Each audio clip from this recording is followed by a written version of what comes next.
¿Sería ahí? Sí. Bueno.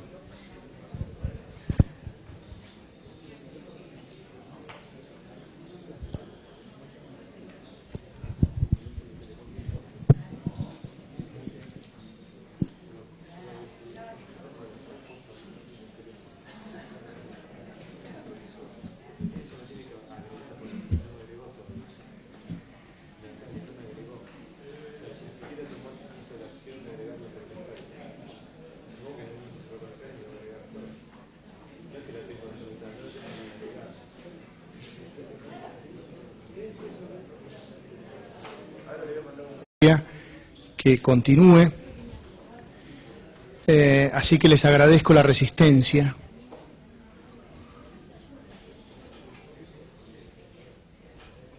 Bueno, la segunda parte de esta conferencia vamos a hablar sobre la teoría del Big Bang, la formación de la materia, el principio de causalidad y el principio antrópico.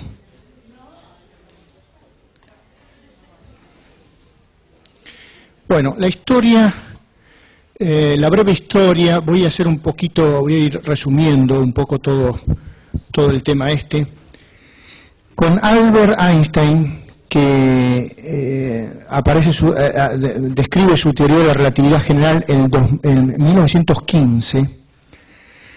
De las ecuaciones que surgen de esa teoría, el universo tiene que estar en movimiento. Es decir, tiene que estar en movimiento significa que la materia tiene que estar moviéndose en el espacio-tiempo. Hay dos astrónomos en 1910, Slipher y Wirth, que miden las nebulosas y ven que se produce un desplazamiento, una cierta velocidad de esas nebulosas. ¿Cómo saben que esas nebulosas se mueven? Lo ven en la luz emitida por las nebulosas. Fíjense que esas nebulosas tienen líneas espectrales, esas líneas de Fraunhofer, y ven que hay ciertos elementos que componen esa nebulosa. Por ejemplo, podría ser hidrógeno, deuterio, tritio, litio, en fin, distintos elementos. ¿Y cómo saben que hay esos elementos? Porque el número de líneas que emite cada elemento son 10, 15, 20 líneas, depende de la sensibilidad del sistema. Entonces, ¿qué hacen? Comparan lo que está emitiendo esa nebulosa con la radiación que tienen acá en la Tierra de ese elemento y ven que se ha producido un desplazamiento de las líneas. Se ha corrido esas líneas, se han corrido hacia el rojo. Eso, sumado al efecto Doppler, dice esa nebulosa se está moviendo. Pero está partiendo de la base conceptual que en la nebulosa está el mismo elemento que está en la Tierra. Ustedes se darán cuenta que a medida que uno va aplicando conocimientos en la cosmología, está extrapolando las leyes que tenemos en la Tierra hoy, ahora, y la estamos extrapolando al espacio, a zonas desconocidas. Pero luego, si vemos las mismas líneas, vemos ese corrimiento, se pueden ir haciendo análisis de espectros de distintas estrellas. Bueno, esa es la cosmología. Bueno, muy bien. Entonces aparece Einstein con su idea del espacio, de la curvatura del espacio, aparece que para solucionar esas ecuaciones el universo tiene que estar en movimiento. Y entonces, ¿qué ocurre? La solución a esas ecuaciones de Einstein son muy complicadas. Entonces aparece un señor Freeman en 1922 que produce un primer resultado, Lemaitre otro resultado en 1927 y Robertson y Walker otros resultados en forma independientes. Por eso al paquete de soluciones de esas ecuaciones de Einstein se llama Freeman, Lemaitre, Robertson, Walker. En 1927, Lemaitre era un sacerdote católico, entonces tenía esa idea, fíjense, esa idea creacionista. Y como ve que se ha producido, esas nebulosas espirales se están alejando, se están alejando, él dice muy bien, si se están alejando debe tener algún punto de convergencia inicial. Entonces, a ese primer punto de convergencia inicial lo llama el primer átomo. Fíjense que ahora tenemos la posibilidad de convertir materia en energía, tenemos nebulosas que se están alejando y podrían tener un punto de convergencia, tenemos ecuaciones de Einstein que nos hablan de que el universo tiene que estar en movimiento, tiene que estar en expansión o en retracción, pero tiene que moverse. Tenemos esas soluciones, entonces uno converge a un punto inicial y quedó allí. Y Lemaitre le pone, habla del átomo primigenio. Después aparece un señor. ¿Dónde estamos? Ah, no, estamos muy lejos. Perdonen, disculpen.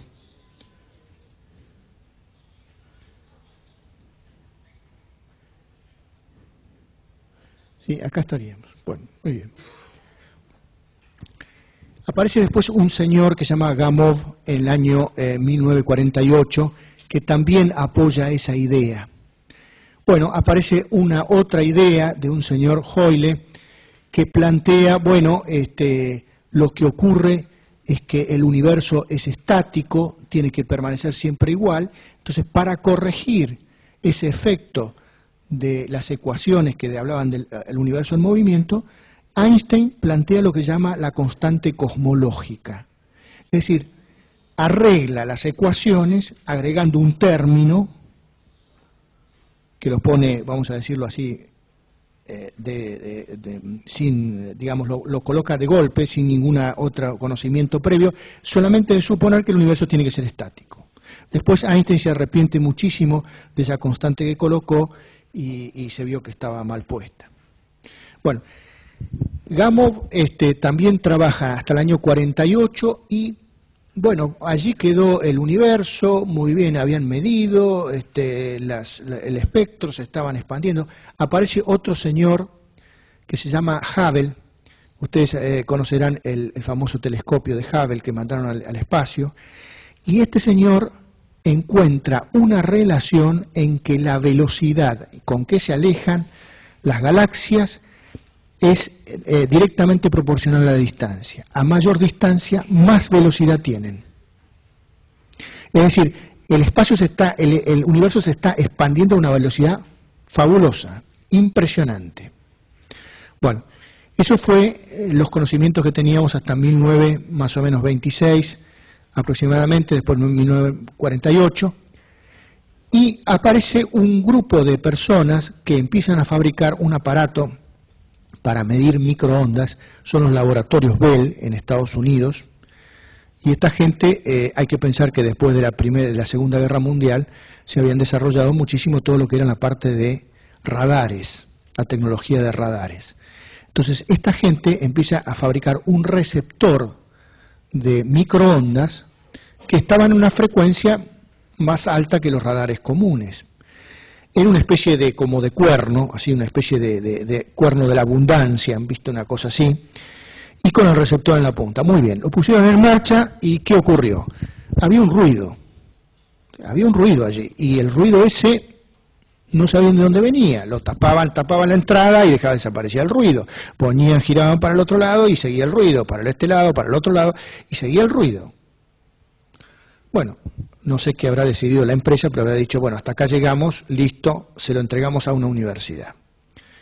Y allí aparecen dos personas que empiezan a estudiar el problema y encuentran que si hubo una primera explosión del átomo primigenio de Lemaitre, tendría que haber quedado en el resto del universo, pensemos como si fuese una especie de esfera. Bueno, estaba mal, este no era el que tenía que apretar. Ahí está. Bueno, en esa especie de esfera donde explotó y se produjo esa primera explosión, tendría que haber quedado una cierta cantidad de radiación electromagnética que se movió por todo el universo. Eso se llama la radiación de fondo de microondas. Hicieron los cálculos en base a las constantes cosmológicas que tenían, en base a esos datos, y llegaron a una un dato que daba justamente una temperatura, bueno, ahora la temperatura de 2,7 Kelvin y corresponde a unos 160 gigahertz de la frecuencia y una longitud de onda sumamente corta. Bueno, a partir de allí, esta gente recibe el premio Nobel por ese descubrimiento experimental, totalmente experimental y totalmente casual. Y la teoría del Big Bang empieza a tomar más forma, empieza a tener más fundamento. Fíjense que todo esto es todo un andamiaje que se ha ido construyendo en base a mediciones y hay ciertos conceptos generales que hay que tener en cuenta. En la cosmología uno plantea que las leyes físicas que rigen sobre la Tierra están exactamente iguales en todo el universo. Si eso no fuese así, porque nuestros conocimientos dan hasta ahí, entonces no entendemos ciertos conceptos. Vamos a ver que la misma cosmología, hoy, al día de hoy, después con los nuevos satélites, allí podemos ver, por ejemplo, en la formación del universo, a la izquierda, esa parte luminosa sería la ignición inicial. Fíjense que es la entrega inicial de luz, si quieren, esa luz que podría ser en una forma de energía. Esa energía después se te fue transformando en lo que se llaman los partículas subatómicas. Después, a medida que se fue expandiendo, se fueron formando los protones y los electrones. A medida que se fue enfriando eso más, se fue formando los átomos de hidrógeno, de deuterio, de litio, y prácticamente quedó allí, en esos átomos básicos, los primeros elementos, los elementos más livianos. Después esa masa inmensamente grande de gas se expandió por el universo, por el espacio, y por efecto de la gravedad es una fuerza que existe, que todos nosotros estamos sometidos a la gravedad porque tenemos peso. La Tierra nos está atrayendo con toda su masa, nos está atrayendo hacia el centro. Fíjense cómo Aristóteles no estaba tan equivocado al principio cuando hablaba de sus elementos iniciales. Y esa masa nos atrae hacia el centro, y si uno calcula el radio de la Tierra, el peso de la masa de la Tierra, la masa nuestra que tenemos, lo multiplica por una constante de gravitación, ¿qué fuerza es la que termina dando? El peso. Finalmente da el peso nuestro. ¿Qué es el peso? Es la masa por la aceleración de la gravedad. A medida que uno se aleja en el espacio, la gravedad va disminuyendo y ustedes habrán visto que los astronautas empiezan a flotar.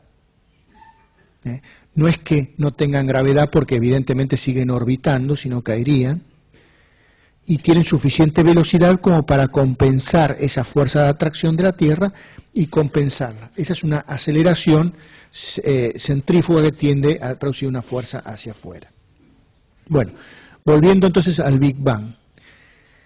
De ese cúmulo de materia básica, protones, electrones, formando esos átomos, empieza a haber la interacción entre la materia y se empieza a atraer, empiezan a actuar fuerzas gravitatorias.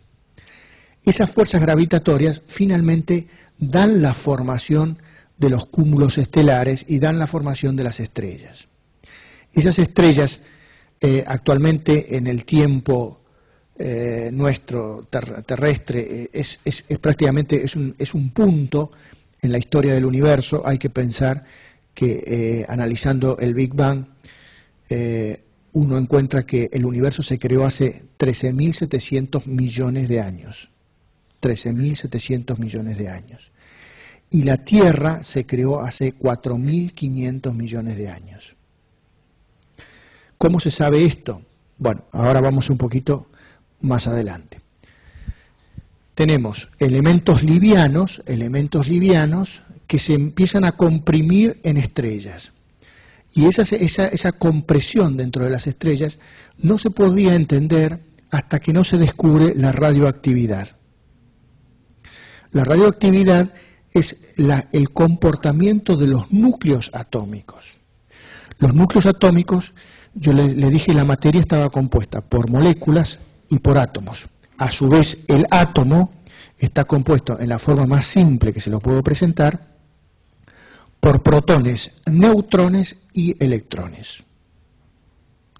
Los protones tienen carga positiva y los electrones tienen carga negativa. Los átomos, normalmente nosotros tenemos átomos neutros, eso significa que el número de electrones es igual al número de protones. Si por alguna causa se sacan los electrones, entonces se produce la ionización del átomo, se transforma en un ion positivo. Y si se le agregan electrones, se transforman en un ion negativo. El núcleo formado por protones, también tiene otros elementos, que son los siguientes. Ustedes saben que las cargas eléctricas entre sí se repelen, la igual signo se repelen. Entonces, ¿qué ocurriría? Si yo tuviera protones solamente en el núcleo atómico, estallaría, porque estaría todo lleno de cargas positivas. ¿Y cuál es el pegamento, el cemento que mantiene un núcleo atómico pegado? La cantidad de neutrones. Entonces, en los núcleos atómicos hay una proporción de neutrones que producen lo que se llaman fuerzas nucleares. Esas fuerzas nucleares son los que aglutinan los protones y los mantienen unidos. Pero ¿qué pasa?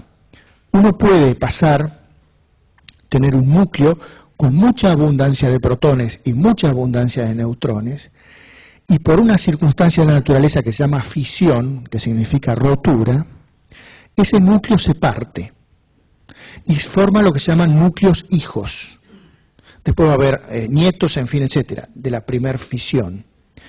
Pero, ¿cuánta es la cantidad de energía con que sale ese núcleo fijo, esos núcleos hijos?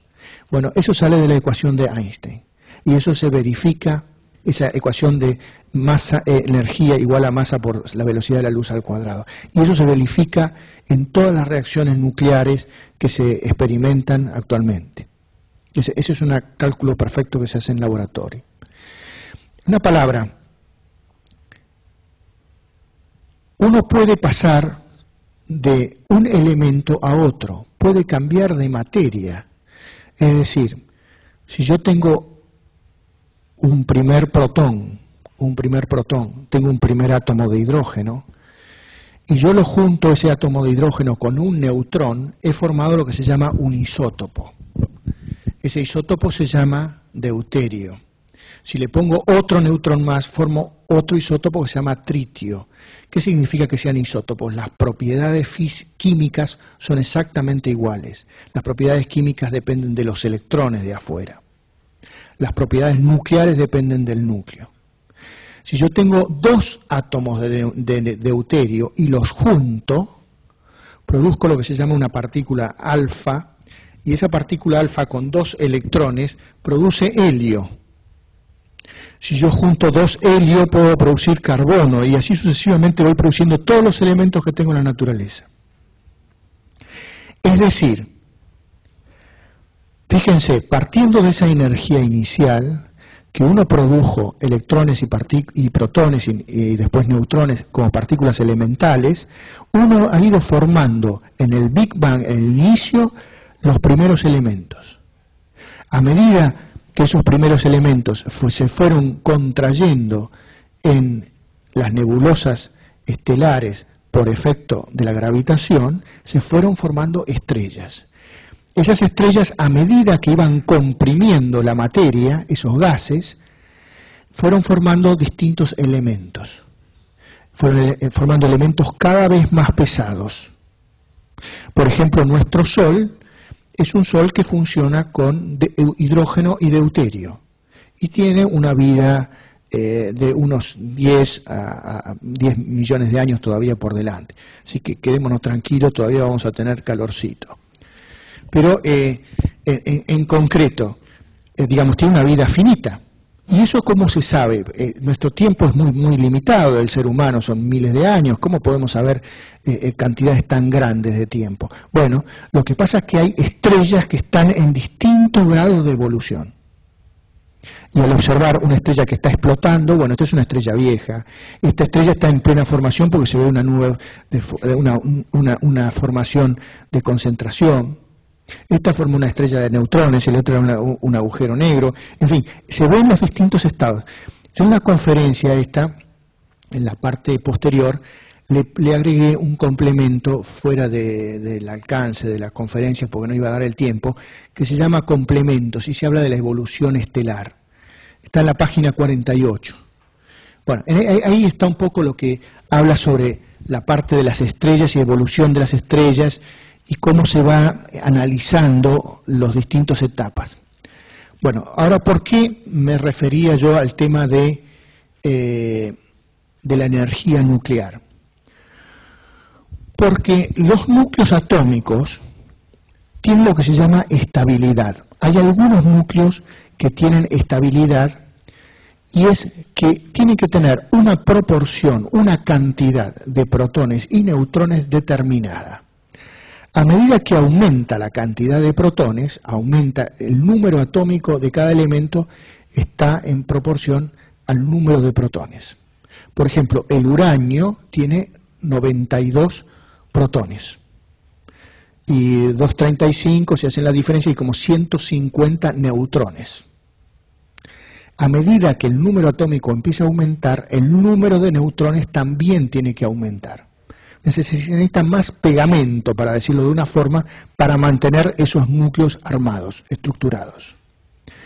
Pero ¿qué ocurre? En la formación del núcleo atómico se pueden producir una serie de inestabilidades o estados vibracionales.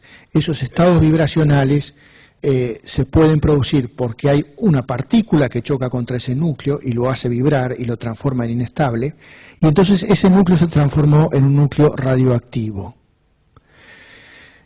Hay núcleos que emiten partículas, es decir, tienen como si tuvieran un reloj interno, y entonces cada determinado lapso de tiempo emiten una partícula y van bajando, disminuyendo su energía. En realidad lo que están tratando de buscar es un equilibrio energético sobre esa estructura nuclear.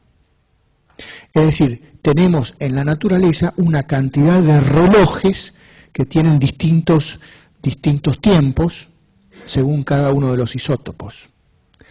¿Y eso qué nos ha permitido? Por ejemplo, del uranio al plomo, se sabe que la cadena del uranio termina en el plomo. Entonces, si uno sabe que la cadena nuclear empezó en determinado nivel de uranio y termina en el plomo, y se sabe qué cantidad de plomo hay, qué cantidad de uranio hay, entonces se sabe cuánto tiempo ha transcurrido en formarse ese plomo. Y esos son millones de años. Entonces se hacen las dataciones geológicas a partir de la radioactividad de los elementos naturales que se encuentran. Y de ahí se saca el tiempo, por ejemplo, de 4.500 millones de años de la Tierra. Es decir, las dataciones se hacen de esa manera. En el caso del Big Bang, de la teoría del Big Bang, lo notable es que se encuentran en tres formas distintas, se encuentra la fundamentación de esa teoría. En la primera es que se ven que las galaxias se están alejando. Es decir, si se alejan en una cierta dirección, uno puede hablar de un punto de convergencia inicial. Si se toma ese tiempo, da un determinado valor, que ya les dije, los 13.700 millones de años. Eso es por un lado. Por otro lado, la radiación de microondas de fondo, esa que habían encontrado en el año 65, es el segundo punto. Y el tercer punto es la relación que hay en la naturaleza entre hidrógeno y deuterio. Esa estructura inicial para formar un elemento y otro. Y esa proporción, medida en la Tierra, se verifica que hubiera sido producto de la ignición inicial del Big Bang. Es decir, esas son las bases experimentales para mostrar los fundamentos de esa teoría. Fíjense que en la parte cosmológica o en la parte científica, de física, siempre hay un conjunto de fundamentos que dan una estructura sólida al conocimiento. Es decir, no es porque uno haya medido, no, si yo medí que la velocidad de las galaxias es tanto, y ya con eso todo el mundo queda contento y feliz. No es así. Es decir, hay que hacer una serie de verificaciones y contraverificaciones. Acá, por ejemplo, en Argentina, es el caso conocido de ustedes sabrán, de la isla Huemul, cuando el experimento de Richter, en fin, etcétera, cuando se hicieron una serie de mediciones, y ellos decían, no, está fantástico, está andando todo muy bien, pero las cosas no estaban andando tan bien, porque había verificaciones muy simples de hacer y que no se hicieron. Entonces, digamos, la fundamentación científica tiene que tener una estructura básica para poder hacer el entendimiento, el conocimiento de las cosas. Lo mismo que en medicina o en cualquier ciencia, ¿no? Muy bien. Yo voy a pasar un poco más rápido esto. Hay algunos problemas que tiene la física y que no la ha resuelto. A ver. Estamos en la 30. El 30. Sí, hay algunos problemas de física que no están resueltos. Una de las primeras cosas es lo siguiente. Una de las ideas era, bueno, se produjo una gran explosión, el universo se expanderá, llega a un límite de la expansión y luego empezará a colapsar. Y se volverá a formar una nueva estrella inicial y luego se volverá a formar otro universo. Es decir, ese era un universo oscilante. Bueno, Hopkins demuestra en el año 60 que eso no podía ser. No era posible, digamos, se podía producir un universo y nada más. Y hay una clave en esto que es la densidad crítica que tiene que tener el universo. Si esa densidad crítica es tan particular que si el universo tiene menos densidad que eso, colapsaría. Si tiene la densidad crítica, seguirá expandiéndose. Y que es la condición que tenemos actualmente. Es decir, estamos en la densidad crítica, la densidad de escape. Bueno, acá hablé un poquito sobre, ya les hablé un poco de las leyes de la física, la universalidad, que es uno de los principios básicos que tendríamos que tener. El principio cosmológico, ¿a qué se refiere? A que no hay direcciones preferenciales en cuanto a la radiación de fondo. Eso también plantea ciertos problemas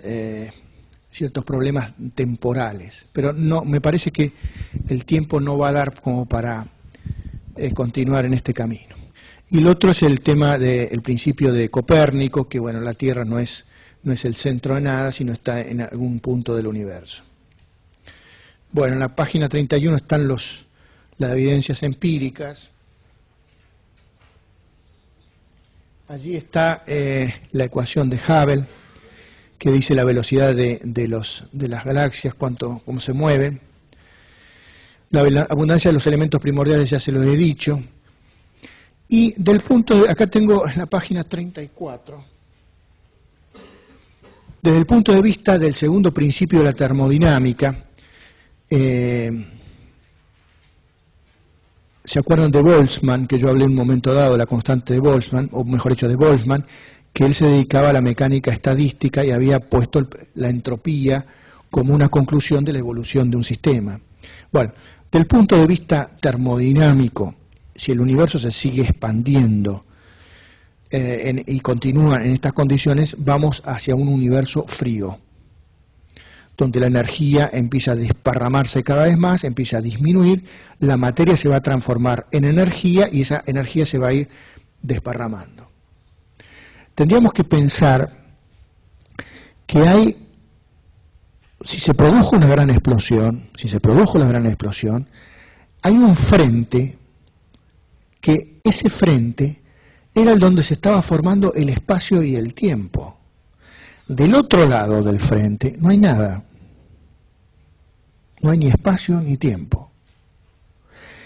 Fíjense que ese concepto es el que tiene San Agustín. Por eso se los mencioné mientras estaba haciendo la charla. Así como hay cosas que parecería como que vamos y venimos y nos estamos encontrando, ¿no?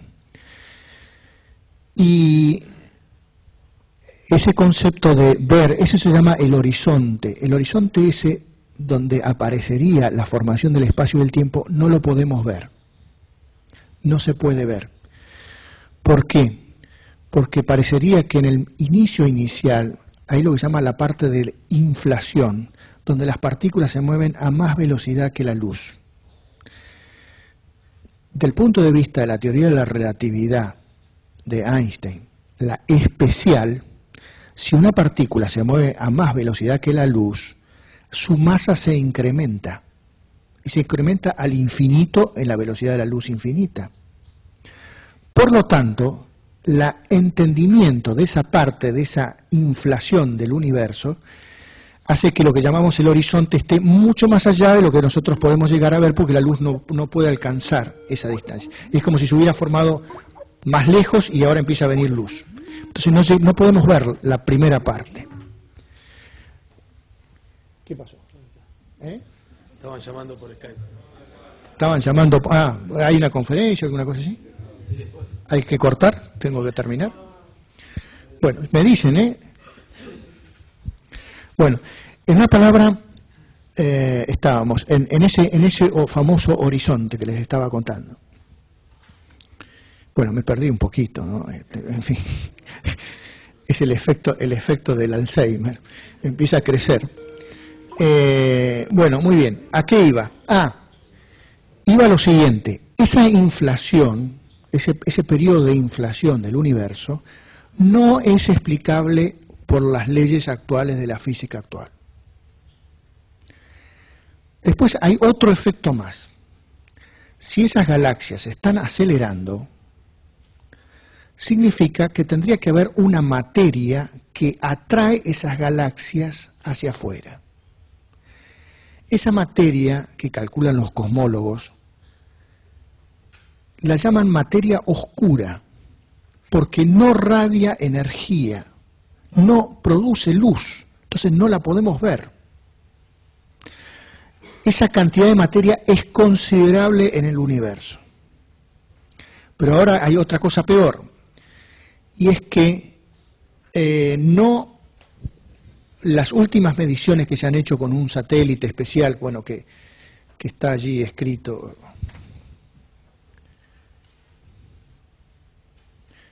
Vamos a la página 37. Bueno, en un satélite del que mandó la NASA, encontraron que las nebulosas no se están escapando a una velocidad constante, como decía Hubble. Se están acelerando. Es decir, está empeorando el problema del universo. Se está aumentando aún más que lo que decía Hubble. Ya no tenemos una velocidad constante, tenemos una aceleración de la expansión del universo. Así que desde el punto de vista termodinámico tenemos un gran frío en nuestro futuro. Del punto de vista cosmológico tenemos también un universo que tiende a desaparecer.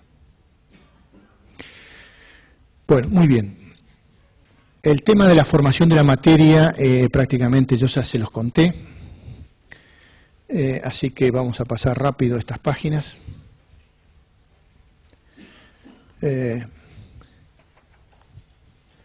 Quería mencionarles algunas cosas. El principio de causalidad. Bueno, que toda causa tiene, todo evento tiene una causa previa. Eso habla de la temporalidad de los efectos. Y hasta ahora, en el conocimiento que nosotros tenemos, científico, no se viola en ninguna circunstancia el principio de causalidad.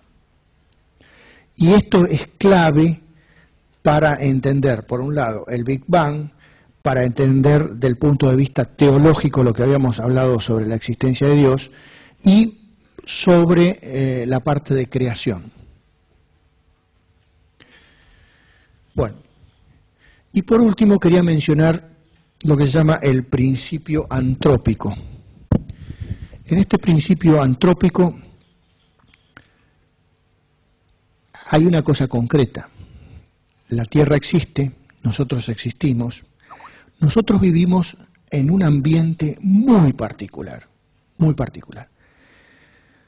Tenemos un 80% de nitrógeno en nuestro aire y un 20% de oxígeno. Si nosotros tuviéramos más oxígeno del que tenemos, en realidad, si tuviéramos unas 8 veces más oxígeno del que tenemos, nos quemaríamos.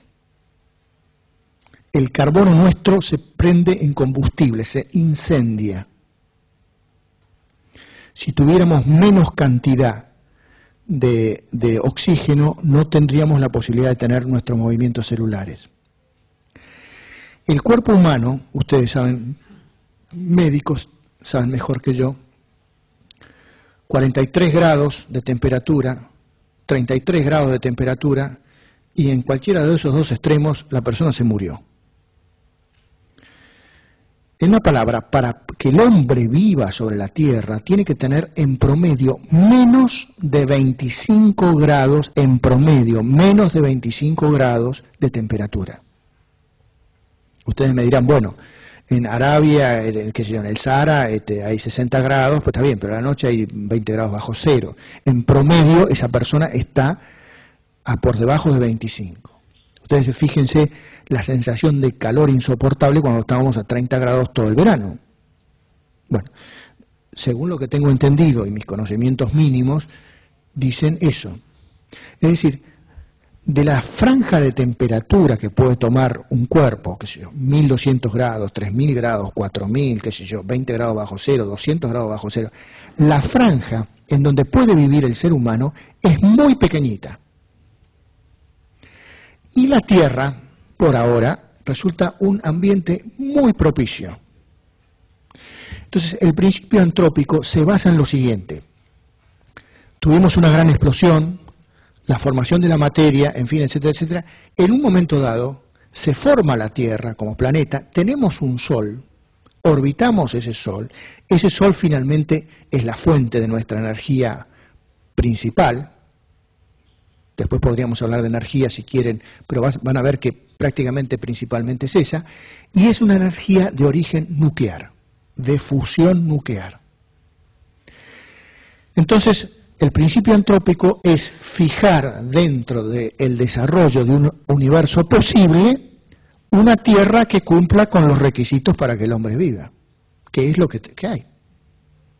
Bueno, eso ha dado lugar a distintas teorías, distintos pensamientos, en fin. Acá Hopkins habla del principio antrópico. Vemos el universo en la forma que es porque nosotros existimos. Bueno, si no fuese como es, si no hubiese evolucionado como evolucionó, nosotros no existiríamos. Y por lo tanto, preguntarse cómo es que existimos o por qué no existimos no tiene sentido. Bueno, eso es un pensamiento de Hopkins, que uno puede compartir o no. Yo no lo comparto, pero bueno, uno puede siempre preguntarse lo que quiera, digamos, y ver si tiene respuesta. El principio antrópico en su forma más básica se puede considerar que indica cualquier teoría sobre la naturaleza del universo debe permitir nuestra existencia como seres humanos y entes biológicos basados en el carbono en este momento y lugar concretos del universo. Bueno, después hay toda una serie de fundamentaciones acerca del tema de por qué está el universo es tan adecuado al hombre, tan adecuado al hombre. Hay artículos de acá del 1957, 1903, en fin. La idea esta de principio antrópico lo planteó en 500 aniversario en Cracovia del nacimiento de Copérnico. Esa fue la base, el comienzo. Los proponentes del principio antrópico sugieren que vivimos en un universo cuidadosamente ajustado, es decir, un universo que parece haber sido meticulosamente adaptado para permitir la existencia de la vida que conocemos. Si cualquiera de las constantes físicas básicas hubiesen sido diferentes, entonces la vida tal como se la conoce no habría sido posible. Muy bien. Después acá Hopkins dice alguna cosa que resulta particular. Según Hopkins, la probabilidad de que un universo como el nuestro surja de una gran explosión es del 98%. Le pone en porcentaje. Y además, utilizando la función de onda básica del universo, mecánica cuántica, como base para sus ecuaciones, Hopkins ha concluido que semejante universo puede llegar a existir sin que exista relación alguna con nada anterior. Es decir, que podría surgir de la nada. Este es un principio contrario a cualquier filosofía. De la nada nada puede salir. Ese es un principio elemental. Hay que tener en cuenta que en el análisis que realiza la gente, los cosmólogos, utilizan básicamente matemática. La matemática es exacta y da resultados exactos, siempre que uno le ponga los datos exactos. Si uno no le pone alguna información, el resultado puede ser totalmente erróneo, totalmente equivocado. Pero él lo pone con bastante fuerza, el asunto. En cualquier caso, en la actualidad, estas publicaciones y las teorías que acompañan todavía son sujetos de debate científico, y que en el pasado el propio Hopkins había preguntado cuestiones que parecen apuntar a preguntas básicas del principio antrópico. Decía así: ¿qué es lo que insufla el fuego en las ecuaciones y hace que describan un universo? ¿Por qué se molesta el universo en existir? Bueno, finalmente, si me permiten, acá puse mis conclusiones. Las preguntas iniciales: el ser humano, ¿de dónde vino? La respuesta la puede dar la religión por el momento. ¿Dónde está? En la Tierra, digo por el momento, simplemente porque ahora están pensando en mandar expediciones a Marte, en fin, a otros lugares. La respuesta la da la ciencia. Fíjense finalmente cómo hemos logrado armar un mundo, una materia, una energía. Bueno, la da la ciencia, la física y la religión con la creación. Y por otro lado, con la destrucción del mundo. ¿Para qué está? Para ser feliz. La respuesta la puede dar la religión. ¿Cómo está compuesto espíritu, alma, materia, cuerpo en una sola unidad? La respuesta la da la filosofía, la metafísica, la medicina, la neurociencia, la religión, etc. ¿Hacia dónde va? La respuesta de la religión y la ciencia. Temas principales me parecieron a tener en cuenta: el principio de causalidad, mantenido por la filosofía, la ciencia actual en la relatividad y en la parte cuántica. Razón y fe. No existe contradicción si hay búsqueda de la verdad a través de un camino personal, en lo interior, con honestidad intelectual. Existencia de Dios depende del libre albedrío de cada uno, con responsabilidad personal para aceptarlo o no. Futuro del universo, un futuro con final violento, según la Sagrada Escritura, o muy frío a muy largo plazo, según la cosmología y la termodinámica. Bueno, hasta acá es. El otro es un complemento que puse de la evolución estelar, que bueno, está en el material. Si quiere...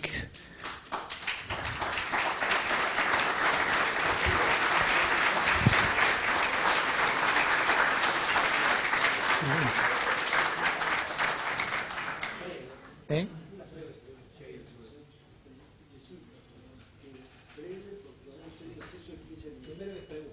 ¿Quieren alguno, me comentan acá si quieren alguno hacer alguna pregunta? Con mucho gusto, y si puedo responder. Sí. Un poco de sus conclusiones me hicieron acordar a una frase que dice: la religión y la ciencia no son enemigas. Lo que pasa es que la ciencia ciencia es demasiado joven para comprenderlo. Puede ser, muy bien. Sí. Una pregunta, doctor. ¿La luz es materia o es energía? La luz no tiene materia, es inmaterial. Tiene energía y tiene otra propiedad en física que se llama impulso. Es decir, la luz puede empujar, para decirlo de una determinada forma. Produce presión, produce fuerza. Y la luz se puede ver de dos puntos de vista, o uno ondulatorio o del punto de vista corpuscular. Del punto de vista corpuscular son los cuantos de energía, y del punto de vista ondulatorio es cuando produce efectos de difracción, interferencia, en fin, etc. Es decir, la luz se comporta según el objeto sobre el cual interactúa.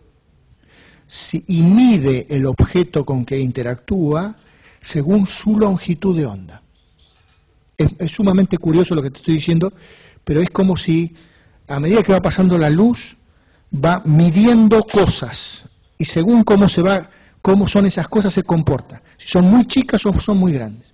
Y si son de dimensiones parecidas, produce efectos muy interesantes, muy lindos en la parte de óptica, que es muy interesante. Sí. Cuando vos tenés por ejemplo, la Tierra, tenemos la Tierra. Entonces, uno puede, para que orbite un satélite, tiene que girar con una cierta velocidad. Esa velocidad es una velocidad que es tangente a la circunferencia que suscribe. Y entonces esa velocidad, como va cambiando de dirección en cada momento, produce una aceleración. Esa aceleración tiende a ir hacia afuera y la gravedad tiende a ir hacia adentro. Esa es la idea. Entonces el satélite orbita y está en equilibrio cuando esas fuerzas están en equilibrio. Si uno pone a esa velocidad del satélite igual a la velocidad de la luz, puede calcular una masa, ya que se llama agujero negro, donde la luz es tanta la densidad de materia que hay allí, es tanta la concentración de la gravedad tan fuerte, que ni la luz puede escapar. Entonces, ese es el agujero negro, es decir, absorbe todo, es como una aspiradora gigante, pero también tiene pulsos de radiación gamma y distintos tipos de pulsos. Sí. Sí, acá Guilla. ¿Quiere hacer un anuncio, por favor? Sí. Y simplemente una última pregunta, porque lamentablemente estamos un poco acotados de tiempo. Entonces, una última pregunta y después los invito a un receso donde van a poder seguir conversando más cómodamente con el disertante. Sí. Dale. Todas las preguntas que le quiere hacer el doctor, al ingeniero, al físico Fitzgerald, nosotros vamos a disponer de 2 horas de un lunch, donde precisamente en ese lugar van a poder intercambiar con los disertantes las inquietudes. O sea, se hizo el lunch con ese objetivo, no solamente desde el punto de vista gastronómico, también voy a poder comer, sino de poder hacer eso. Entonces, el tema es lo siguiente: nosotros a las 12:30 tenemos la conferencia de la doctora Natalia Moratalla, que ya está en video y además está conectada con Skype. Quiere decir que tenemos media hora de conferencia y después tenemos media hora que se le pueden hacer preguntas y ella puede responder. Entonces, ahora hacemos un breve intervalo hasta las 12:30 y a las 12:30, vengan antes, empezamos la video. Y todas las otras inquietudes, tenemos 2 horas. Ese es el objetivo del lunch, fue precisamente para que puedan los disertantes conversar con los asistentes y hacer todas las preguntas que quieran. Bueno, la última pregunta. Vamos a la señora. Dar inicio a la actividad que sigue. Sabemos que han sido insuficientes las copias que estaban disponibles de la conferencia del doctor Fischfeld. Sí, a mí nos gustaría, a efecto de esto, poder tener las copias, si fuera posible hoy mismo, para que se las lleven a la tarde. Quisiera tener una idea aproximada de las personas que no recibieron. 1, 2, 3, 4, 5, 6, 7, 8... No se va mucho la computadora. 13, 15, 16, 17... Por ahora van 20. De todas maneras, para doble control, ustedes, si a la tarde me ven, me buscan, los que levantaron la mano me buscan a ver si está disponible ya la copia. Vamos a hacer todo lo posible, pero a la salida, las chicas ahí a la salida de esta conferencia que vamos a escuchar van a tomar nota los teléfonos de las personas que no tuvieron esa copia, con lo cual, si no es esta tarde, que ojalá que sea así, los llamaremos para tener esa copia lo antes posible en sus manos. Así todos tienen copia del material del doctor Fischfeld. Gracias.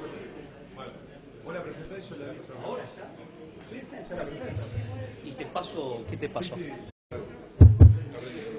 Bueno, retomando la actividad, tengo el gusto de presentar a la doctora Natalia López Moratalla, quien nos va a hablar desde España, con quien vamos a estar comunicados. Ella está en España.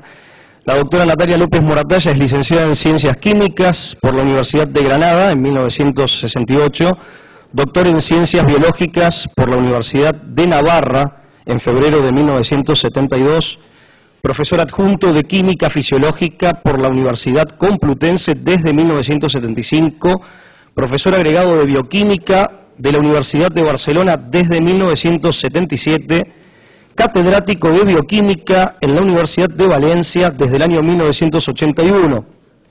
Preside desde el año 2007 hasta la actualidad la Asociación Española de Bioética y Ética Médica, es vocal del Comité de Bioética de España, vocal de la Comisión Nacional de Reproducción Humana Asistida y catedrático emérito de Bioquímica y Biología Molecular en la Universidad de Navarra desde el año 2013.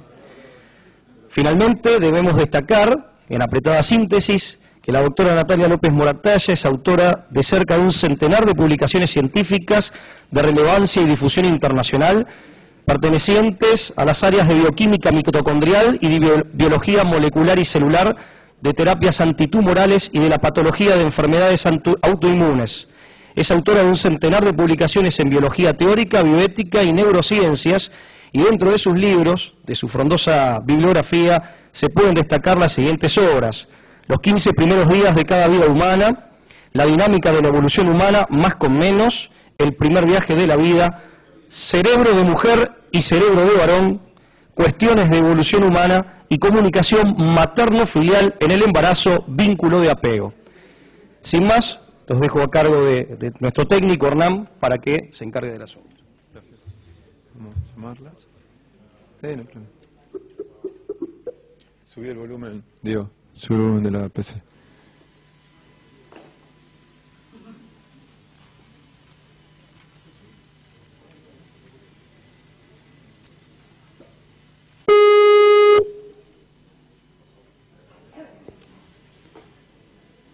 Natalia. Sí, bueno, está bien.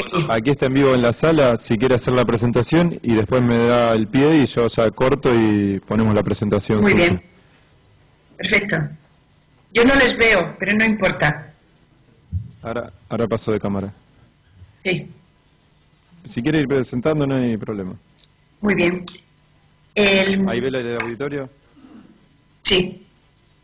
Muy buenos días. Quiero agradecer en primer lugar a la invitación que me han hecho a participar y las facilidades para que no tuviera que desplazarme. El título de esta charla es El origen del hombre y la larga marcha de la humanidad. Lo he querido denominar así porque tenemos dos puntos claves. En primer lugar, cuáles son los primeros hombres, cuándo aparecen, dónde, cómo, y sobre todo desde el punto de vista de las ciencias, que es el enfoque que voy a darle, de cómo pasa el barro de la tierra, el animal, a ser un ser racional como es el hombre. Es decir, cómo puede salir por el proceso evolutivo un Adán y una Eva, nuestros primeros padres de todos los seres humanos de todos los tiempos.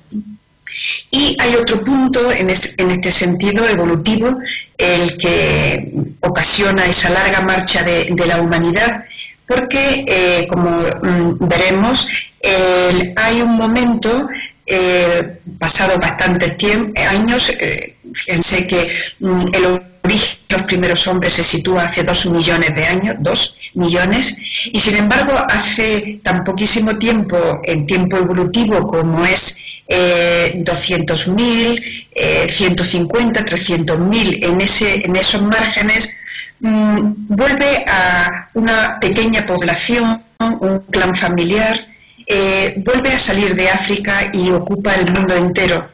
Y todos los hombres actuales procedemos de ese clan familiar, de tal forma que todos los que precedieron y eran pues contemporáneos de este clan en África y que estaban en Europa, Asia, todos esos hombres desaparecieron. Y hay una reunificación del género humano hace tan poco tiempo como ese, es el tiempo bíblico de Noé, y a partir de ahí el hombre se extiende por todo, a partir de ese clan familiar. Estos no son Adán y Eva, insisto en eso, y se extiende por todo el mundo y dan lugar, según los grupos geográficos, a las distintas etnias actuales. Bien, este es un punto que quería dejar claro. Vamos a tocar 2 momentos históricos de la historia de la humanidad, de esa larga marcha de los hombres. Y otro punto que quería introducir en esta presentación es que no hay ninguna contradicción con los datos científicos amplísimos, y sobre todo en estas últimas décadas en las que hemos podido penetrar en los misterios del cerebro. No hay ninguna contradicción con el Génesis. Por el contrario, lo que quiero afirmo es que el Génesis, a mí al menos, me ha servido como luz, como punto de luz. Es así como trabajamos los científicos. Nosotros podemos plantear una hipótesis, entonces buscamos, experimentamos, observamos, buscando datos que nos puedan hacer modificar o aceptar como hipótesis esa hipótesis, y en ese plantear una hipótesis intervienen mucho nuestras convicciones, nuestros planteamientos culturales, intelectuales, etcétera. Es decir, que se dice que al plantear una hipótesis lo que hacemos es lanzar las redes al mar, ¿no? Y claro, uno puede lanzarlas a la derecha, a la izquierda, a alta mar, a la orilla, es decir, busca aguas donde le parece que puede encontrar datos, peces en esa imagen, según sus planteamientos, según su conocimiento del mar, podríamos decir, ¿no? Por eso los datos del libro del Génesis, en que nos cuenta la revelación, cómo aparece Adán y Eva y cómo es esa larguísima marcha de la humanidad, puede ser un punto de luz, ¿no?, para los planteamientos del estudio y el análisis de los datos científicos también. Bien, les dejo con un breve vídeo donde he grabado, creo que dura 29 minutos, esta charla, y después nos volvemos a ver para preguntas, debate, lo que deseen. Buenos días. Bueno, Natalia, corto y pasamos el video. Sí. Gracias.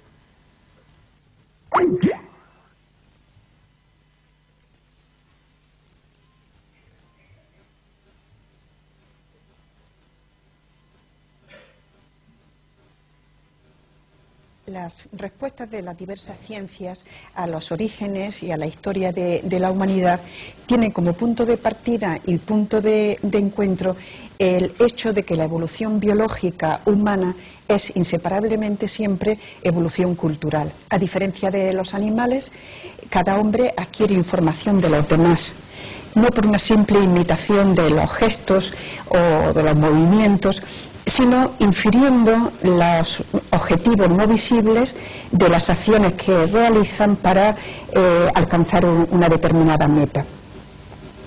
La capacidad de transmitir información hace que la evolución cultural sea siempre progresiva y acumulativa.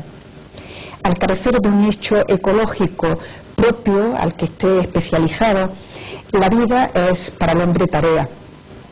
Podrá dominar la naturaleza en la medida en que las relaciones con los demás, el trabajo en común, permita desarrollar las técnicas necesarias para poder manipular la naturaleza. El hombre tiene un nicho cognitivo y cultural en razón de su sociabilidad, de la capacidad de hablar, del lenguaje y de los talentos innatos. La trayectoria general de la evolución biológica se dirige hacia una ganancia en autonomía respecto al medio. Alcanza su máximo grado con los primates más cercanos al hombre, es decir, los chimpancés. En la continuidad de esa trayectoria biológica irrumpe, sin abandonarla, ese modo cultural humano de desarrollo. Por tener autonomía de sí mismo, no solo puede quedar liberado del entorno, del ámbito del entorno, sino que toma posesión del mundo natural. Lo genuino del psiquismo humano, el aprendizaje social, la capacidad creativa, el juicio moral, el sentido religioso, requiere el funcionamiento de un cerebro peculiar y exclusivo del hombre. Ya Darwin señaló que la paradoja de la evolución cultural humana en el seno de la evolución biológica consistía en una transformación de la maquinaria cerebral. Y fue precisamente su afirmación de que las facultades morales y mentales humanas difieren de los animales, pero no de una forma fundamental, decía, es lo que ha motivado y ha estado en el fondo de los distintos debates, eternos debates, acerca del origen último del hombre, de lo humano. Las ciencias obviamente no solamente no tienen nada que afirmar o negar acerca de ese origen, sino que las perspectivas de las distintas ciencias, de las distintas disciplinas que acometen con derecho propio este tema, la cuestión sobre el origen del hombre, centran precisamente su atención en la evolución arquitectónica y funcional del cerebro humano. Es un hito en la organización cerebral lo que convierte el cerebro humano, en el presupuesto, por tanto algo previo, necesario, pero no suficiente, de la mente humana. En las últimas décadas ha terminado la tendencia a minimizar las diferencias entre los animales y el hombre. Ahora se buscan las mayores semejanzas que pueda haber entre el animal y el hombre, precisamente para comprender qué hace humano el cerebro del hombre, cómo está incoado antes, e incluso se puede decir que ensayado de antemano en la evolución biológica, especialmente de los primates. La larga marcha evolutiva de la humanidad, desde la aparición de los primeros seres humanos, es historia y no solamente biología. De igual forma que es biografía y no solamente biología la vida de cada uno de los hombres.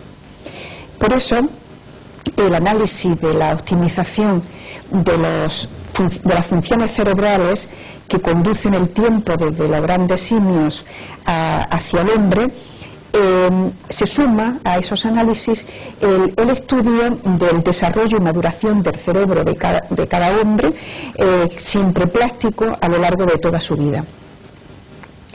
Resumiendo, las preguntas acerca del dónde, cuándo, desde qué antecesor y cómo ha sido la aparición de los hombres, el proceso evolutivo, tienen en común todas esas preguntas la pregunta por el cerebro. Y los datos de las distintas ciencias se obtienen de 3 grandes registros. El registro fósil, que nos aporta, aparte del tiempo, las estructuras corporales y craneales a lo largo de la evolución biológica, y un registro genético que está contenido en el genoma de cada especie desde la aparición de la vida hasta la aparición de esa especie concreta. Hay un registro de lo que ha ido ocurriendo en el genoma, en la dotación genética. Y en tercer lugar, un registro neurológico, es decir, cómo son los patrones cerebrales de las especies de primates no humanos a lo largo de la evolución y los patrones de conexiones neuronales a lo largo de la vida de los hombres que subyacen esa arquitectura, ese cableado funcional, subyace a las manifestaciones genuinamente humanas. La paleontología tiene el protagonismo en las cuestiones acerca del dónde y del cuándo, y las respuestas se complementan, no siempre exentas de debate, con los datos genéticos de los antecesores. Se acepta en general que la divergencia de los linajes que van a dar lugar al género Homo y al género Pan, los chimpancés, tuvieron un antecesor común hace unos 8 millones de años. Más tarde, hace 5 millones de años, un antecesor común con Homo da paso al género Australopithecus, con un elevado número de especies, todas desaparecidas en el breve intervalo de unos 3 millones de años. Los australopithecinos dan paso a los miembros primigenios del género Homo. Al noroeste de Kenia se han hallado un gran número de fósiles. El análisis de las características permite rastrear la aparición de los caracteres biológicos específicos de los hombres a lo largo de los últimos 4 millones de años, ya que de alguna forma están incoados en los individuos de especies de Australopithecus. El cambio anatómico de mayores consecuencias ha sido la adquisición de la postura erguida y con ello la bipedestación que libera a las manos de su función, su empleo para caminar. La estructura de la mano sufre acortamiento de los metacarpianos, con lo que el dedo pulgar alcanza el índice y con ello la posibilidad de hacer pinza de precisión. El presupuesto para la fabricación de útiles complejos se incoa ya en Australopithecus afarensis. Con los instrumentos líticos empieza la evolución cultural, que exige un cerebro capaz de controlar los movimientos precisos y coordinados. El proceso del parto tuvo que competir con la marcha bípeda. La columna vertebral exige la musculatura propia de la verticalidad, de manera que cambia el tamaño y la forma de la pelvis. Debido a ello y el crecimiento del tamaño del cráneo, el paso del feto por el canal del parto se hizo difícil ya para las hembras de Australopithecus afarensis, lo que puede explicar la misteriosa desaparición de todas las especies de Australopithecus. La solución fue acortar el tiempo de gestación. El recién nacido humano es siempre por ello prematuro y con un cerebro inmaduro. Nacer obligado a una gran dependencia del entorno familiar y con un largo aprendizaje es presupuesto necesario para que el cerebro humano sea tal, es decir, enormemente plástico y que solamente madura en relación con los demás. El tamaño del cerebro debió pasar los 750 centímetros cúbicos y aumentar la corteza cerebral.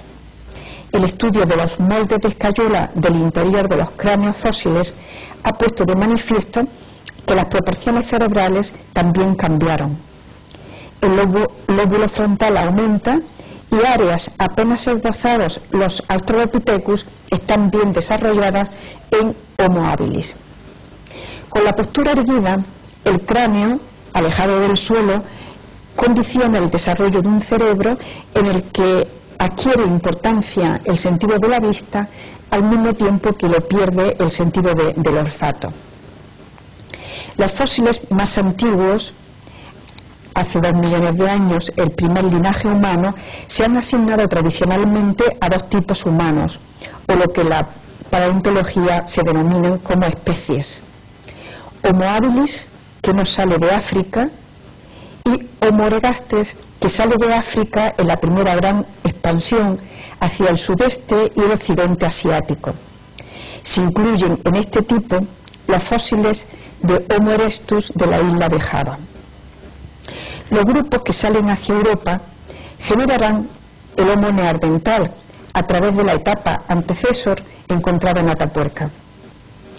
Estos primitivos grupos familiares sobrevivieron avanzando por los periodos culturales oldubayense, achelense y musteriense, gracias a sus capacidades tecnológicas, para extinguirse hace unos 200.000 años.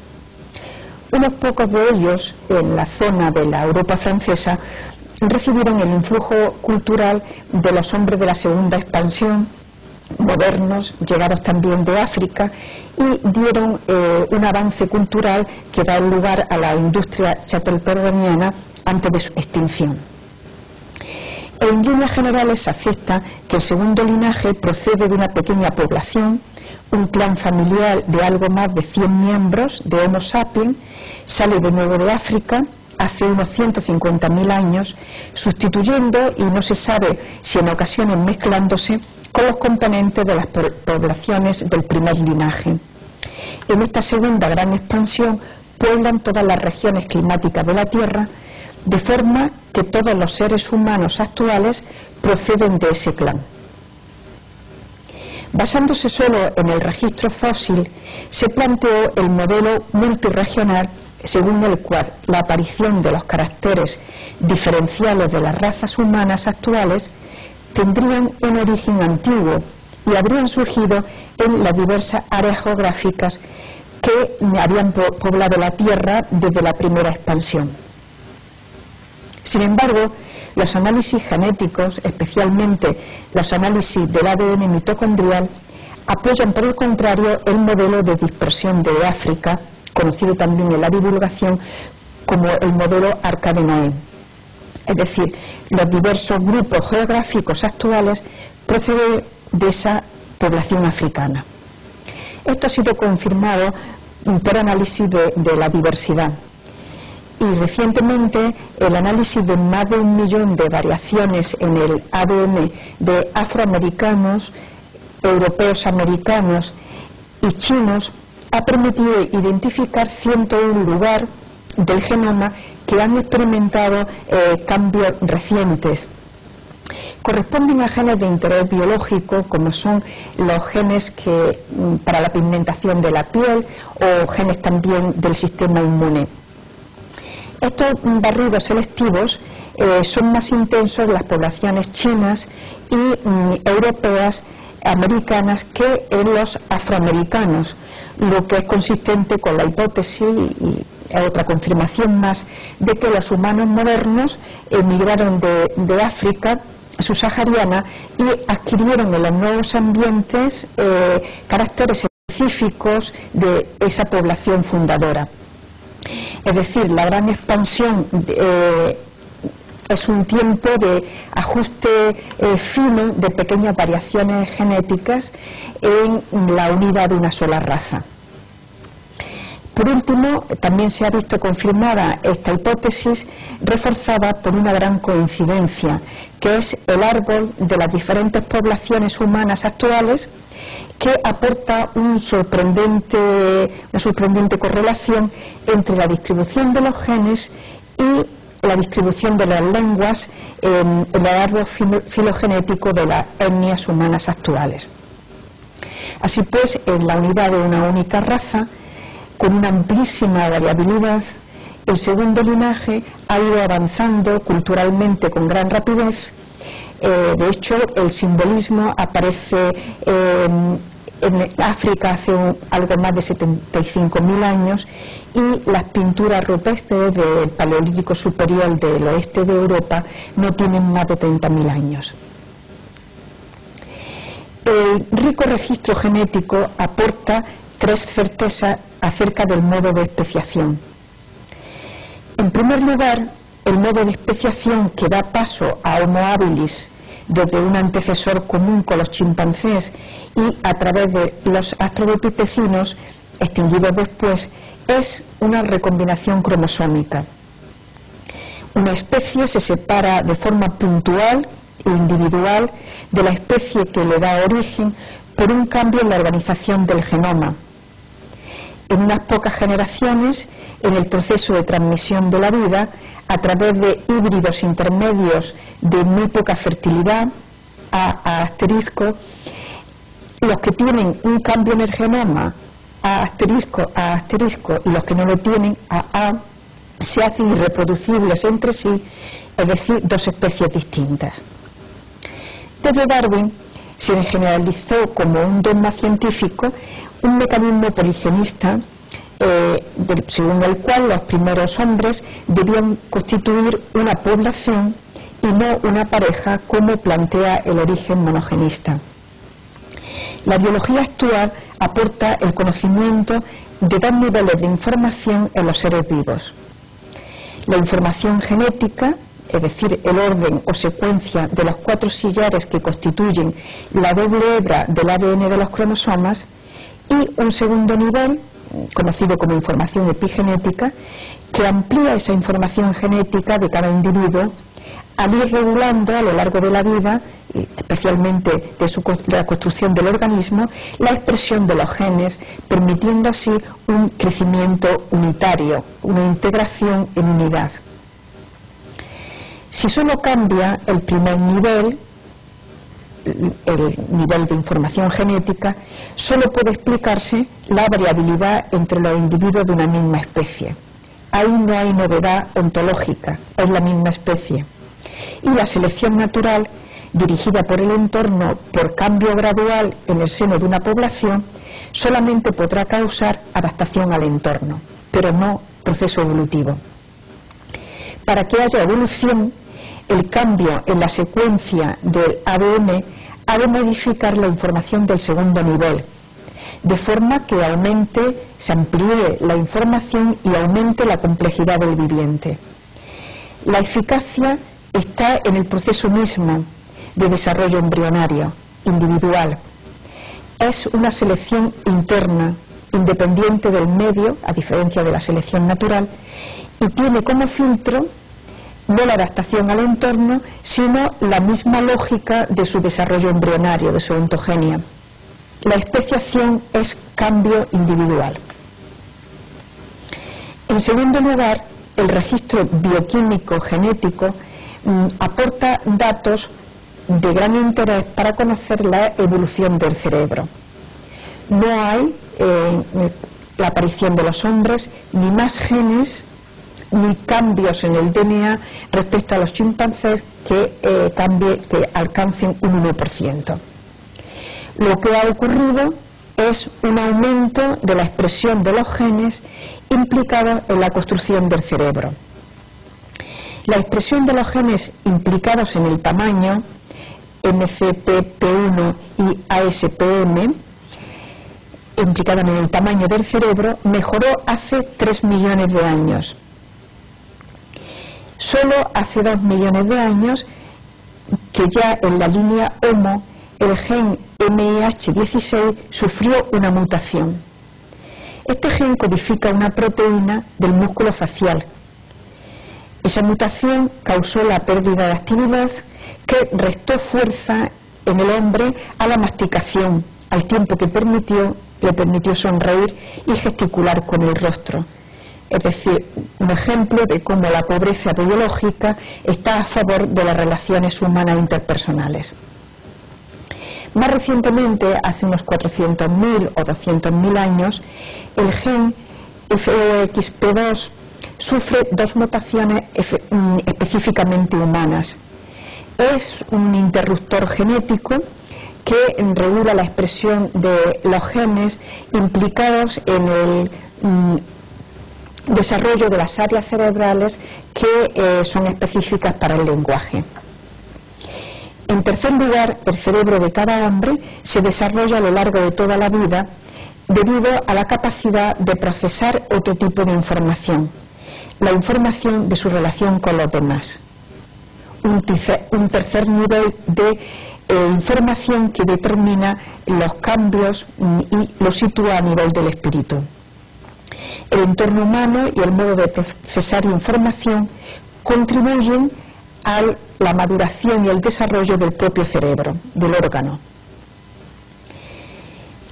Esta genuina información humana, fundida con la biológica, potencia formalmente el principio vital, lo indetermina al fin biológico, de tal forma que cada uno solo se determina a sí mismo, haciendo por tanto de su vida biografía.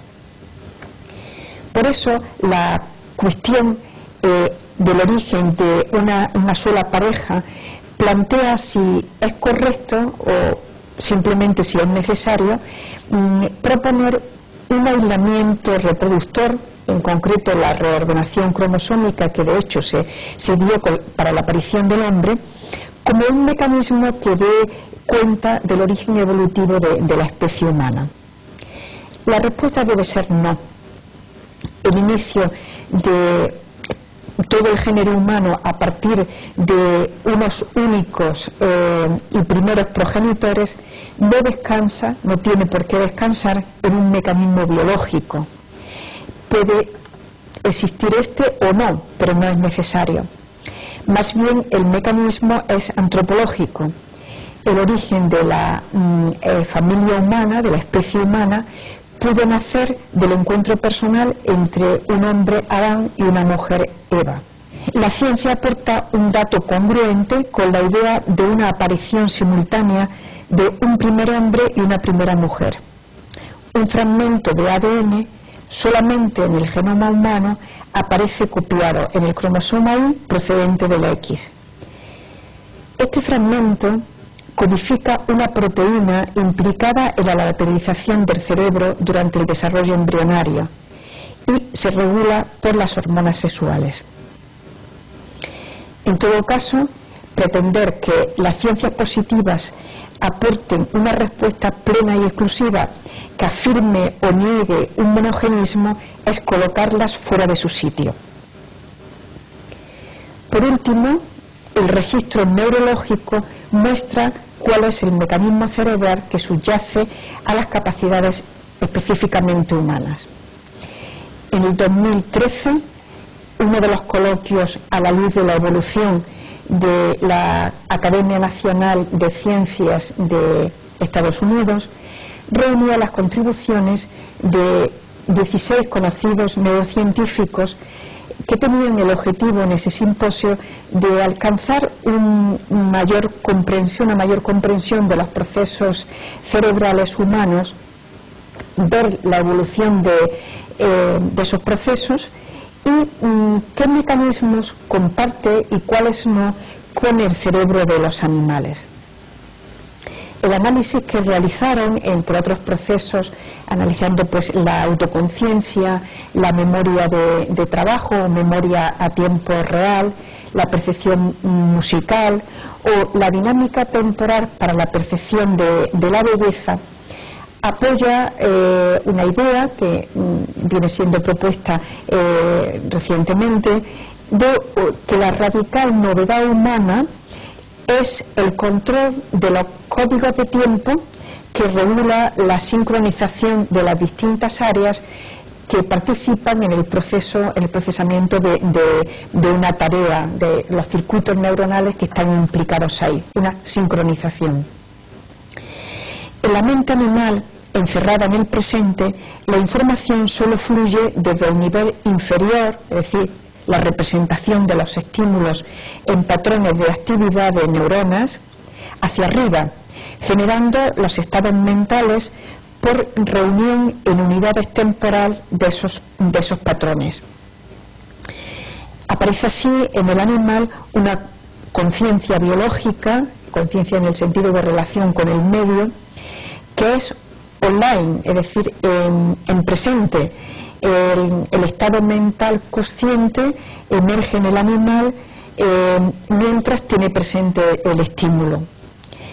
El comportamiento en la relación con el medio, en ese sentido conciencia biológica, depende de la configuración cerebral específica de cada especie, que es siempre estereotipada y característica e igual en todos los miembros de esa especie, en todos los individuos.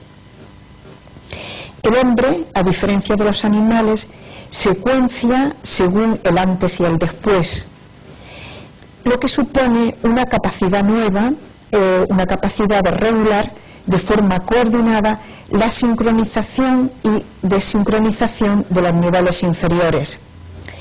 Y lo hace gracias a la información relacional hacia dentro de sí y hacia los demás, que amplifica y retroalimenta tanto la representación de los estímulos como la reunión temporal de esos circuitos.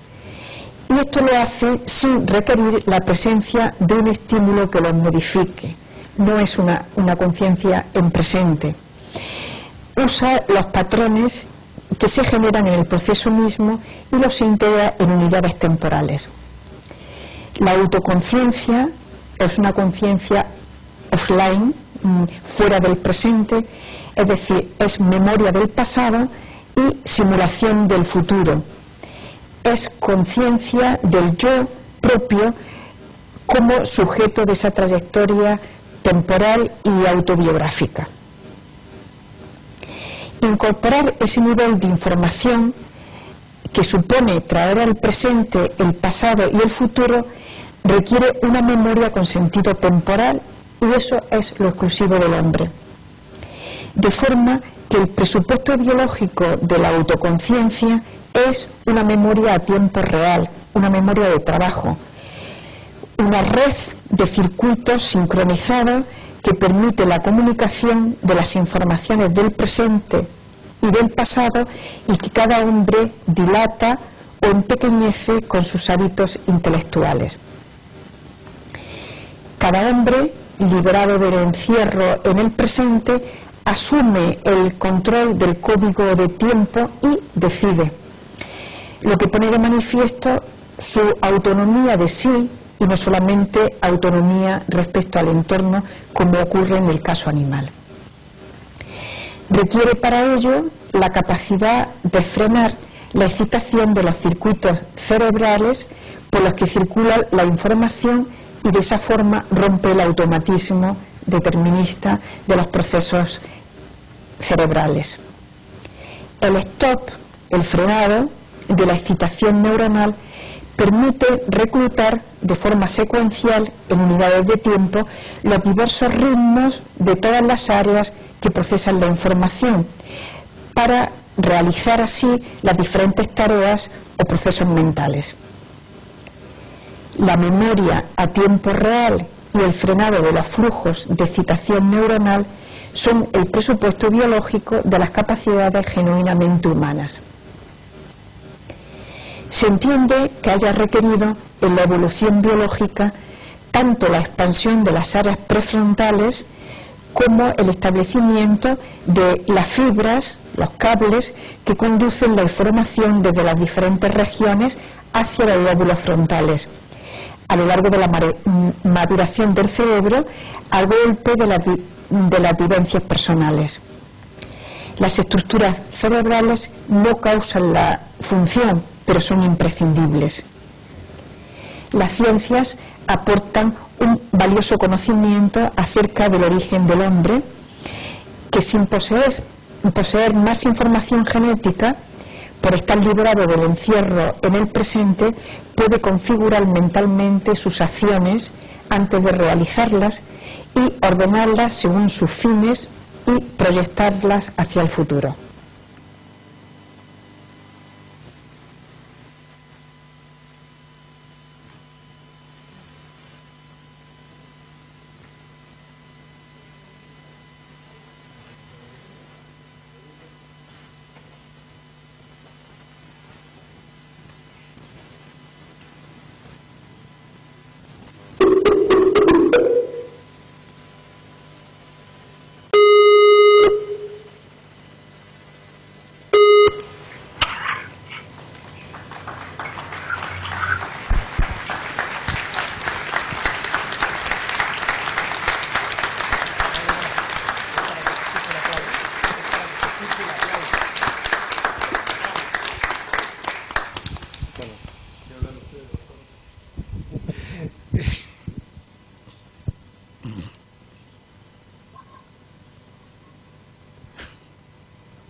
estoy un poco emocionado, Natalia. Porque salió muy bien. Bueno, gracias a usted, entre otros. Yo no voy a hacer preguntas porque realmente no me cabe a mí. Yo quisiera que te hicieran preguntar dos personas que están acá y que yo reconozco que tienen un nivel intelectual muy elevado, comparado con el mío, nada que ver, y que sí me gustaría que intercambiaran opiniones contigo. Una es el rabino Fernando Slagen y otro es el doctor Héctor Padrón. Así que yo les pediría a ellos que conversaran contigo. Muy bien, estupendo. Sí, pero tengo que venir hasta acá para que lo... Sí. ¿Tienes que venir hasta acá? Para que lo hagan más cerca. Invitarlos a acercarse. Invitamos a las dos personas a acercarse adelante para tener una mejor imagen, y si están disponibles y quieren en este momento. Yo voy a hacer una pregunta. Doctora, mucho gusto, muchísimas gracias. La verdad, impresionante el aporte de trabajo en la Universidad Austral, acá en Rosario, que tiene vínculos con la Universidad de Navarra, y es un gusto. Soy economista, con mucho respeto le voy a hacer la pregunta porque la verdad que el nivel de profundidad excede mi conocimiento, y me impactaron muchas cosas, pero voy a resumir en la capacidad de adaptación al entorno. La pregunta que me vino a la mente es: estamos viviendo en una sociedad digital.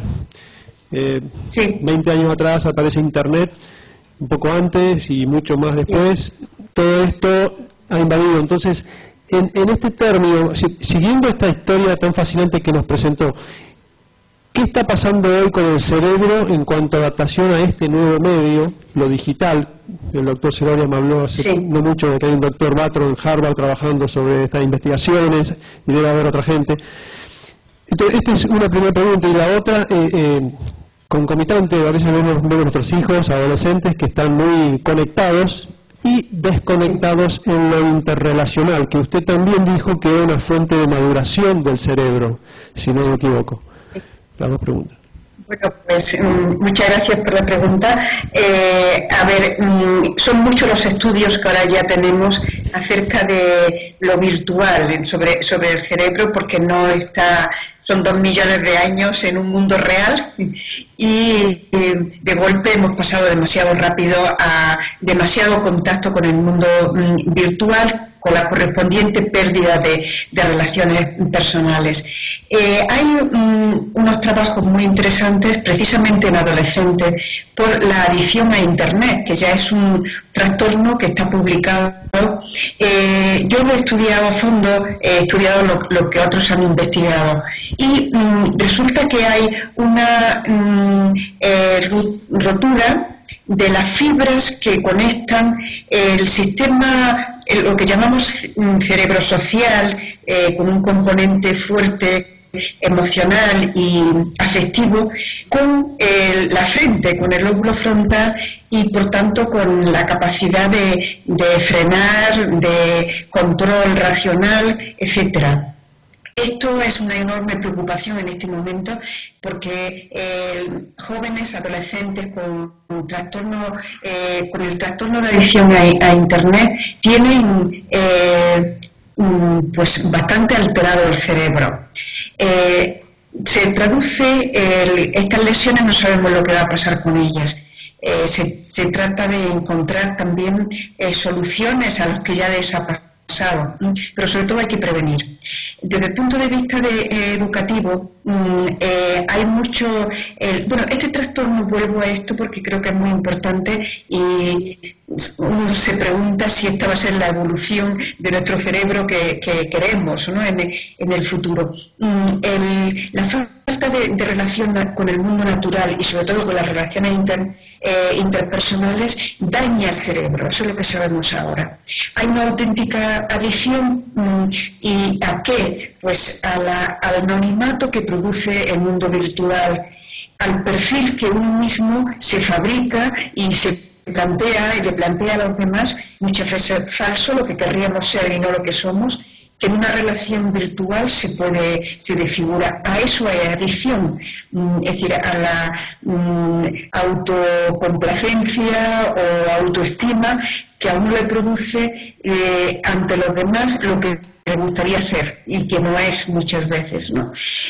Es una auténtica droga, está contemplado dentro de los mecanismos de las adicciones.